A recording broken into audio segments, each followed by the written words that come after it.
Zoro. As the right-hand man of the future Pirate King, Zoro is due for a massive increase from his frankly far too low current bounty of 320 million berries. Now to be fair, Zoro hasn't exactly done a whole lot in the New World era of the story, but if an island full of samurai isn't his chance to shine, I don't know when will be. At this super early stage, a lot of people are convinced that he is going to be facing off against King, which I could certainly see happening, and taking down such a calamity could only result in a bounty over 1 billion at the very least. But we certainly are not going to stop there, because Zoro has a habit of one-upping Luffy's prior bounties, and yes, in the post-time skip era that has kind of been thrown out of balance, but I am predicting that Zoro will follow this former trend and be crowned with a bounty higher than Luffy's current total and land on 1.7 billion berries. A lot of you are probably going to think that that's far too high and would place him around the 1.2 to 1.3 area, and to that I say meh. That's just a bit too boring for my liking. And while Oda is a lot of things, boring certainly isn't one of them. Next up, let's talk about the most recent Straw Hat Jinbei. He commences this speculation with a total of 438 million berries on his head, a nice respectable number gathered over a long career. And sadly, that's why I don't think his bounty will be changing all that much. This whale shark has been hitting the high seas for decades. His strength, intelligence, and character are known in great detail throughout the world, and he was even allied with the Yonko Big Mom, and the world government still judged his bounty to be where it is today. The only factor I feel that will affect Jinbei's bounty is the idea that he will now be officially recognized as one of the Straw Hat Pirates. So Jinbei's danger from the perspective of the world government will only be heightened by association with Luffy, and so I find myself landing on a number of around 550 million berries, just over a 100 million berry increase. Anything more is simply too high in my mind for a figure this established in the world. Plus, it's highly unlikely that he'll be returning to the Straw Hats any stronger. If anything, he may be capable of far less than what he should be. So for now, this seems alright to me. Plus 550 million berries would also put him bang on Ace's former bounty, which I think would be really cool. Moving on to the ever-glorious navigator Nami. Sadly, her numbers haven't traditionally reflected Nami's true value, and so we open this bounty account with 66 million berries. I also don't feel like Wano is going to see a gigantic improvement on this number, and like the argument I made with Jinbei, Nami's danger to the world government seems to spawn almost entirely from her association with the Straw Hats. However, before we land on some stupidly boring number, let's also remember that Nami received quite a nice little power-up at the tail end of Whole Cake Island in the form of Zeus, and if Nami can pull off something particularly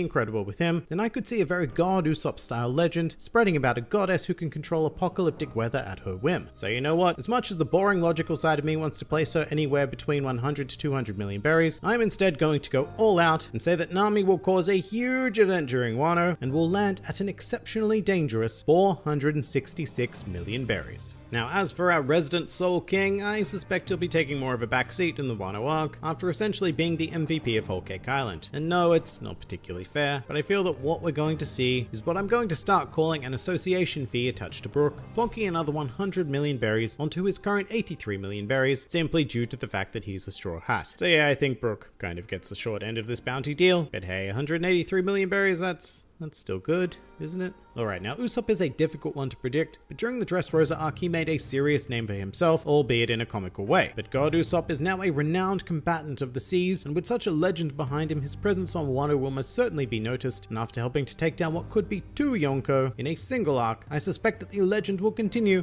with Usopp receiving a jackpot level bounty of 777 million berries, and continuing to be one of the most valuable members of the Straw Hats. As for the most super member of the crew, in all honesty, Frankie is another tricky one, because his involvement in Wano is difficult to predict. Having sat out one arc, I'm hoping that he does have a decent role in this one, although the main things to think about with Frankie is, will the world government become aware of his knowledge in regards to Vegapunk's work? If they were to discover that Frankie is a pseudo-student of the world's most renowned scientist, then they should start taking him a hell of a lot more seriously. Now, what does serious look like? Well, once again, it's tricky because the world government is wildly inconsistent with what they deem appropriate amounts, and so I'm going to say that Frankie will end up being worth a whopping 294 million berries. That's right, we are going to add one whole God Usopp to his bounty. And now for another Straw Hat that we're going to need to pay some serious attention to. After Wano, the Straw Hats will have been involved in the territories of 2 Yonko, both of whom are known to house a road poneglyph, which Robin can conveniently read. And should they know about the poneglyph on Zo, then it would be safe to assume that the Straw Hats had now read 3 of the 4 road poneglyphs. In order to prevent Luffy from becoming the Pirate King, Robin should be targeted at all costs. And we've even had some seeding for this during the Zo arc, where Inuarashi stated that she would become incredibly sought after. So in the interest of making Robin a prime target, her bounty needs to to be something huge. And you know what's huge? Well, I think about 1 billion berries should do it. This number has nothing to do with strength. It's purely about the sheer threat that Robin represents to the world government once she's read 3 of the 4 word poneglyphs. Because at that point, we're just one away from another pirate king. As for cotton candy lover Chopper, I feel that he does tend to be a bit of a forgotten about character in One Piece arcs. However, that could all change in the wonderful land of Wano, given how Zoan heavy the theme seems to be. But there is still a huge problem in that Wano thus far is essentially promising to boast the largest cast of characters in the series in a single arc since Marineford. So I feel like unless Chopper holds a truly pivotal role like Usopp did in Dressrosa, then he's going to be pushed into the background by default, both in terms of the story and in the eyes of the world government. Plus, I really don't see Oda giving up on the comical element of Chopper's bounty, but that doesn't necessarily mean we need to keep it low. On the contrary, I believe that using the low bounty gag a third time and tacking on another like 50 berries or so just isn't Oda's style. It's too predictable. And with that in mind, I believe that this gag is going to be taken in the exact opposite direction, and by the end of Wano, Chopper will be worth somewhere in the region of a shocking 500 million and 50 berries. Anything lower than that is simply not enough for the gag to work. He'll still be referred to as the Straw Hat's pet, of course, but only this time he'll be a pet monster with a huge target on his back. Now we come to the cook. Sanji's strength and general threat level has been consistently misjudged by the world government, in my opinion, and his bounties tend to have a more comical aspect to them. One of these things is going to change, and I suspect that it will be the former. What this means is that I think we're going to see a very serious number assigned to him, but with an element of comedy attached to it. And on that train of thought, I've landed at the number of 997 million berries. An absolutely astounding number, but being just 3 million away from 1 billion would surely annoy Sanji to no end. And furthermore, in my particular speculation, this also puts him behind Nico Robin, which would result in a hilarious spirit-crushing panel of him comparing the two, but still give Sanji a justifiable number at the same time. Oh, and as for why he's only 3 million away from 1 billion, that's because it just works with his name, given that the Japanese for the number 3 is San. But now it's time to end this with the big guy himself. After spearheading a mission that will result in the potential defeat of 2 Yonko, I believe that Luffy will finally solidify himself as a true presence on the world stage. 1.5 billion berries simply is not enough to do that. So do we go with 2 billion? No, too boring. 3 billion. Now we're getting somewhere, but it's still not indicative of the chaos that is about to occur on Wano. So as for Monkey D. Luffy, by the end of this arc, I predict that he will attain a bounty of 3,560 million berries. The 5 and the 6 are there because we need a nice Gomu reference, of course. Now I'm sure that a lot of you are going to find that number potentially far too high, given Blackbeard's current bounty, but I truly believe that Luffy is going to cause a spectacle worthy of every berry.